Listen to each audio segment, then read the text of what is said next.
আমাদের সকল বন্ধুদেরকে আজকে স্বাগত জানাবো রিভিউ অ্যান্ড মোটিভেশন ইউটিউব চ্যানেলে।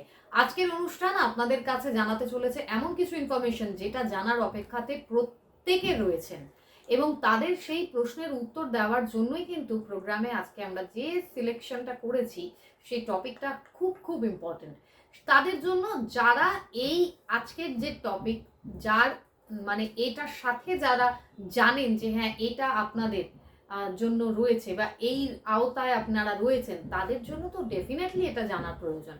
কিন্তু বিষয়টি কি, সেই বিষয়টা সম্বন্ধে আমরা নিশ্চয়ই জানাচ্ছি, কিন্তু তার আগে আমরা আমাদের অতিথিকে নিশ্চয়ই স্বাগত জানিয়ে নিই, কারণ তিনি আপনাদেরকে সঠিক ইনফরমেশন এবং তার সাথে কি করবেন, কিভাবে চলবেন, এই তথ্যগুলোও কিন্তু প্রোগ্রামে জানান। পার্সোনালি আপনারা যখন তার সঙ্গে যোগাযোগ করছেন, সেটা চেম্বারে করছেন, সেটা আপনারা অনলাইন তার সাথে সাজেশন তার কাছ থেকে নিচ্ছেন, সেটা আপনাদের উপর নির্ভর করছে, কিন্তু তিনি প্রত্যেকটা প্রোগ্রামে সকলের উদ্দেশ্যে গুরুত্বপূর্ণ বেশ অনেক তথ্য কিন্তু জানিয়ে দেন। চলুন আমরা স্বাগত জানাই আমাদের আজকে সঙ্গে যিনি রয়েছেন। আমাদের সঙ্গে আছেন বিশিষ্ট অ্যাস্ট্রোলজার, স্বনামধন্য বাস্তুবিদ, সংখ্যাতত্ত্ববিদ এবং হস্তরেখাবিদ বলে আমরা তাকে সকলে জানি, তিনি শ্রীভৃহু অনাদি। আমরা তাকে স্বাগত জানিয়ে আজকের এই অনুষ্ঠান এগোচ্ছি। আপনাকে স্বাগত জানাচ্ছি দাদা। নমস্কার। উপস্থিত সকলকে আমার আন্তরিক প্রীতি, শুভেচ্ছা, ভালোবাসা, বড়দের শ্রদ্ধা ও নমস্কার জানিয়ে প্রত্যেক দিনের মতো আজকেও চেষ্টা করব আপনাদের এবং আমাদের জীবনযাত্রার বিশেষ কোনো দিক নিয়ে। নিশ্চয়ই দাদা, আজ আপনি আমাদের দর্শকদের যদি এই নতুন ইংরেজি বছর, যেখানে প্রত্যেকটি রাশির মানুষ জানার আগ্রহ রাখেন যে তাদের যে লক্ষ্য, তাদের যে প্ল্যানিং, সেটা তারা এবছরে কতটা সম্পূর্ণ করতে সফল হবেন, সেই সকল রাশির মধ্যে থেকে 12টি রাশির মধ্যে থেকে আজ যদি আপনি বৃশ্চিক রাশির বিষয়ে কিছু তথ্য জানান। প্রথমত বলি, প্রত্যেক রাশির কিন্তু আলাদা নির্দিষ্ট ব্যাখ্যা আছে। কিন্তু 12টা রাশির মধ্যে বিষু যেমন তুঙ্গস্থানে খুব ভালো, আর বৃশ্চিক হচ্ছে নিচস্থ, মানে মাইনাস। বিষু রাশির অ্যাক্টিভিটিসগুলো কম থাকে। এর ফল কী করে প্রদান করবে? উদাহরণ দিয়ে বলছি, সূর্য উঠেছে, তার তেজ, তার টেম্পারেচার একরকম। সূর্য ওঠেনি, মেঘলা রয়েছে বা ঠান্ডা রয়েছে, কুয়াশা পড়েছে, তার একরকম। সূর্য তো আছে, সেরকম চাঁদ তো আছে, একটা নিচস্থ চাঁদ, একটা তুঙ্গস্থ চাঁদ। নিচস্থ চাঁদকে না বুস্ট আপ করতে হয়, ঠেলতে হয়। সূর্য টেম্পারেচার থাকে, ওই টেম্পারেচারটা কুয়াশা কাটাতে কাটাতে ওই রোদেই কাটাচ্ছে, কিন্তু কুয়াশা কিন্তু এমনি কেটে যাচ্ছে তা না। যত বেলা বাড়ছে, রোদের টেম্পারেচার বাড়ছে, কুয়াশাটা আস্তে আস্তে কেটে গেল, তো আলোটা পরিষ্কার হলো, তাই হয় না? ঠিক সেরকম তুলা রাশিকে বুস্ট আপ না করলে তুলা রাশির ইম্প্রুভমেন্ট হওয়া খুব ডিফিকাল্ট। আর তুলা রাশির ছেলেমেয়ে খুব ঠেলে করাতে হয়, আর খুব অল্পতেই ভুল বোঝার একটা প্রবণতা থাকে। ধরুন এই তুলা রাশি এই সময় শিক্ষাক্ষেত্রে, বৃশ্চিক রাশি বা বৃশ্চিক রাশি এই সময় শিক্ষাক্ষেত্রে ভালো। এবার তার মা বলছে প্রতিদিন তো, শুধু এই রাশি আজকে বলে না, প্রতিদিন তো মা বলছে পর পর পর, মুখ ব্যথা হয়ে যাচ্ছে, সন্তান যা করার করছে। ঠিক পরীক্ষার কিছুদিন আগে পড়লো, তাদের পাস হওয়া যায়, তাতে ভালো রেজাল্ট করা যায় না বা ফার্স্ট হওয়া যায় না। তাহলে আমাকে মাথায় রাখতে হবে, ঠেলে যে পরিবারে ঠেলার কেউ নেই। সুবর্ণা ধরে নেন বৃষ্টি রাশি বা শিবগণের বৃষ্টি রাশি, আমাকে ঠেলবে এটাকে, আমার সিদ্ধান্ত আমাকে নিতে হবে। ওইখানে নিজের রাশি, নিজের লগ্ন, নিজের সমস্তটা বিচার করে আপনাকেই করতে হবে। ওই ইনিশিয়েটিভ যদি নিজে নিতে পারেন, তাহলে 2024 আপনার লাইফ ঘুরবে। মূল কথাটা কোথায় এলাম বোঝাতে পারছি? আজকে লোয়ার নার্সারিতে পড়লে আপনি ছোট হন, ইয়ে হন, আপনি বুঝুন না বুঝুন, আপনার মা খাইয়ে দেবে, স্কুলে পাঠায়, সবার বাচ্চাকেই মা করেছে। কিন্তু একটা যখন বড় হয়েছে, বড় হওয়ার পর তো নিজস্ব তৈরি হবে। সেইখানে যদি বুস্ট আপ করার কেউ না থাকে, ঠেলার কেউ না থাকে, মায়ের বয়স হয়েছে, মা আপনাকে এনকারেজ করার মতো জায়গা নেই, বা সেই পেশেন্সটা তারা এখন আর নেই, ছোটোবেলা থেকে বলে হাঁপিয়ে গেছে। যে নিজের সিদ্ধান্ত নিয়ে আমরা সংসার জীবনে অনেক সময় বলি, সে নিজের সিদ্ধান্ত নিজে নিতে পারে না। শুধু এক গ্লাস জল মা ভরে দেবে সেটা না, মানে ডিপেন্ড হয়ে সেখান থেকে বেরিয়ে আসতে পারছে না। এই মা যদি কোনোদিন পৃথিবীতে না থাকে, থাকলো মার সেই সাইকোলজি, মার সেই পেশেন্স, মার অসুস্থতা, অনেক কিছু থাকতে পারে। তো নিজস্বতাটা পুরোটাই কম থাকে। যদি 2024 নিজের মতন করে আপনি ডিসাইড করতে পারেন, তাহলে কিন্তু আপনার সাকসেস আসে। এটা সব থেকে বড় কথা। কারণ আপনি চাকরিতে অ্যাপ্লাই করবে, তাহলে বললাম চাকরি পাওয়ার সম্ভাবনা রয়েছে। এরকম কত লোক দেখেছি আমি। একবার অনেক ক্লায়েন্টের মধ্যে একটা দুটো কথা মনে আছে, তা আমি বলি না, আমি দেখতে মনে হয় না কোনো ব্যাপারে। তুই বললো ঘরেই তো বসে আছি, কি করবো, ও এখন তো চাকরির যোগ দেখছে, আপনি এখন এই মুহূর্তে চাকরি অ্যাপ্লাই করুন, কোনো একটা ইয়ারে বলেছিলাম চাকরি অ্যাপ্লাই করুন। আমার কি চাকরি হবে? আমার থেকে কত উচ্চ শিক্ষিত ছেলে মেয়ে বসে রয়েছে। দেখুন, লোকে বলে, আমি বলি না আপনার চাকরি হবে না, তাকে বলছে আমি চাকরি হবে, সে পরীক্ষা দিলই না। আসে এখনো ছেলে মেয়ে নিয়ে আসে, বড় হয়ে গেছে, তার ছেলে মেয়ের বিয়ে তা আমার হাত দিয়ে।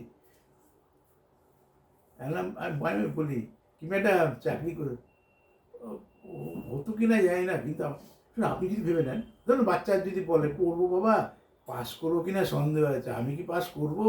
কত ছেলে মেয়ে কত পড়ছে, যে প্রথমভাবে ফেল করছে এমনি ফেল করে যাবে, তার জন্য পড়াশোনার দরকার নেই।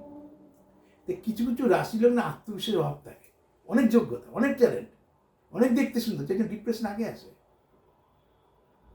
দেখতে সুন্দর, পাড়ার প্রতিবেশী সবাই বলছে না এইখানটা নাকের গোড়ায় না তিল আছে, তিলে তিলে তিলোত্তমানে চোখের চারিদিক দিয়ে কালচে পড়ে গেছে, ডিপ্রেশন। কিছুদিন আগে বেহালায় বললাম, একজনকে দেখেছিলাম, যেমন রং তো কালো ভালো মন্দ হবে, জ্যোতিষী রং বিচার করতে বসেছে, এসছে আমার মেয়ে না পড়ছেই না একদম। আমি বললাম এই গ্রহ এই অমুক, মামুনি পড়াশোনাটা না পড়লে তো তোমার আর্টসও হবে না, সায়েন্স হবে না, কমার্সও হবে না, 9-10 পড়ে যাবো। এখন যদি ঠিক না হয়, আঙ্কেল কোনো ছেলে না আমাকে অফারও দেয় না, আমার দিকে তাকায় না, কেউ প্রেম করে না বলে পড়া ছেড়ে বসে আছে, পড়তে ভালো লাগে না, মা নিয়ে এসছে। মা কী জন্য নিয়ে এসছে? প্রেম করার মতন রাস্তা তৈরি করে দেবো? কিন্তু বোঝার বিষয়, প্রেম হয়নি, আগামীতে হবে। একজন প্রেম হচ্ছে বলে তার পড়াশোনা নষ্ট হচ্ছে বলে মা নিয়ে আসছে, আর তোমার প্রেম হচ্ছে না বলে তোমার এত দুঃখ পাওয়ার ব্যাপার নেই। আমি মাকে তারপরে বোঝালাম, জ্যোতিষের পরামর্শ দিয়ে বললাম ওকে সাইকোলজিস্ট বা সাইকিয়াট্রিস্ট দেখেন, এটা আমার বলার কাজ না। বুঝলাম এই বাচ্চাটাকে এখন থেকে নিয়ন্ত্রণ না করলে না পড়াশোনা নষ্ট হয়ে যাবে। এই যে মাথায় ঢুকে গেছে, এই যে ডিপ্রেশন, এটা আত্মবিশ্বাসের অভাব। একটা সময় যোগ্যতা তৈরি করে ছেলেরা লাইন লাগাবে, যোগ্য ছেলে যোগ্য মেয়ের পেছনে এখনো লোক আছে। ডাব্বা তারাই হয় যে ছেলে বা যে মেয়েটার জন্য ছেলের লাইফ নষ্ট করে, ছেলের জন্য মেয়ের, ওটা একটা বয়সের মধ্যেই হয়, ওইটা ওভারকাম করে দিতে পারলে হয়ে যাবে, যেটা বোঝানোর দৃষ্টিকে বোঝাতে যায়। ঠিক সেরকমভাবে আপনার আত্মবিশ্বাস তৈরি করুন। আত্মবিশ্বাস তৈরি করতে হলে হনুমান চালিসা পাঠ করুন। আর একটা খুব ভালো জিনিস মেয়েদের জন্য, ওম নমঃ শিবায়। শিবের অনেক রূপ, আমি সেগুলো নিয়ে আজকে আর যাচ্ছি না। এই রূপটা সব থেকে সফট, খুব অল্পতে আপনি সাকসেস পাবেন। কেন কথা বজরঙ্গলির কথা বলি কেন? শুধু রাম রাম রাম রাম করুন, ও দেখবেন বজরঙ্গলির আশীর্বাদ পেয়ে গেছে, কিছুই জানেন না। মরা করতে কিছু রাম বেরিয়ে যেতে পারে, তো রাম বলতে বলতে বজরঙ্গলির আশীর্বাদ পাবেন না।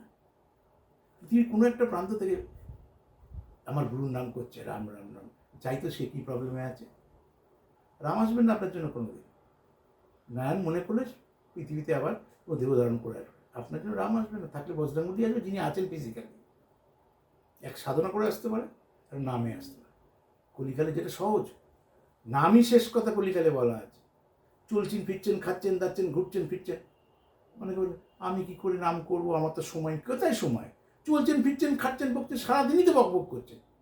ঈশ্বরের নামটা করতে অসুবিধা কোথায়? কোথাও তো কাজ কামাই করে বলেনি, কোথাও স্বামী পরিষেবা বন্ধ করে বলেনি, কোথাও বাচ্চা কাচ্চা পড়াশোনা করাবেন না বলে।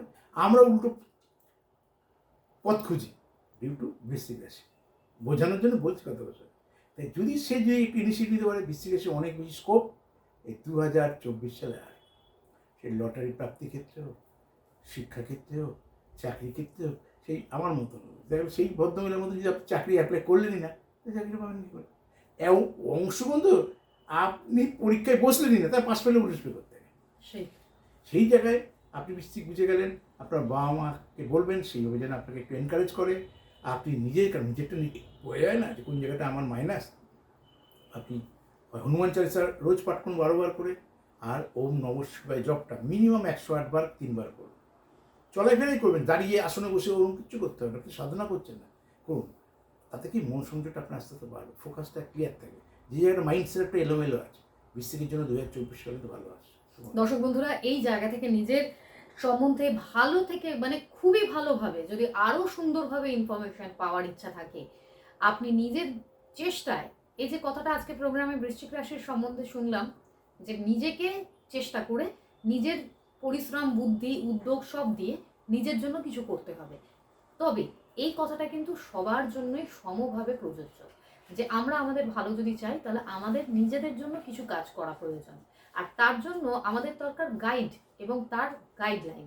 যদি মনে করেন যে হ্যাঁ এই কথাগুলোর সাথে আপনি যুক্তি দিয়ে ব্যাখ্যা করে নিজেকে বোঝাতে পারছেন যে সব কটা কথা রাইট, তাহলে ডেফিনেটলি যদি কন্ট্যাক্ট করার ইচ্ছা তৈরি হয়, কোন কোন নাম্বারে কিভাবে সুযোগ পাচ্ছেন, 9830143766 নাম্বারের মাধ্যমে আপনারা প্রত্যেক সপ্তাহে নামের বুকিংয়ের মাধ্যমে চেম্বারে যাওয়ার সুযোগ পাচ্ছেন। প্রত্যেক সপ্তাহে প্রত্যেক বুধবার রাসবিহারী এভিনিউ, প্রত্যেক বৃহস্পতিবার শনিবার রবিবার খড়দায়, প্রত্যেক শুক্রবার শিয়ালদায় এই সুযোগটা আপনার জন্য থাকছে। মনে করছেন অনলাইন কথা বলতে চান বা অনলাইন পরামর্শটা নেবেন, সেম নাম্বারে সেটা জানালে ফোন করে আপনারা পাচ্ছেন হোয়াটসঅ্যাপ নাম্বার, পাচ্ছেন সেই হোয়াটসঅ্যাপ নাম্বার যেটা পেলেন সেখানে পাঠান নিজের নাম, আপনি যেটা জানতে চাইছেন সেই বিষয়, আপনার জন্ম ডেটা, আপনার দুটি হাতের ছবি, গার্জিয়ানের নামের প্রথম অক্ষর, যে পারিশ্রমিক, সেটা অনলাইন পাঠিয়ে দিন। তার 48 ঘন্টার ভিতর আপনি যে রিপ্লাইটা পাওয়ার সেটা আপনি পেয়ে যাচ্ছেন। আজ এই অবধি অনুষ্ঠান, আপনার অতিথিকেও ধন্যবাদ জানাচ্ছি এবং দর্শক বন্ধুদেরও জানাবো ভালো থাকবেন প্রত্যেকে। নমস্কার।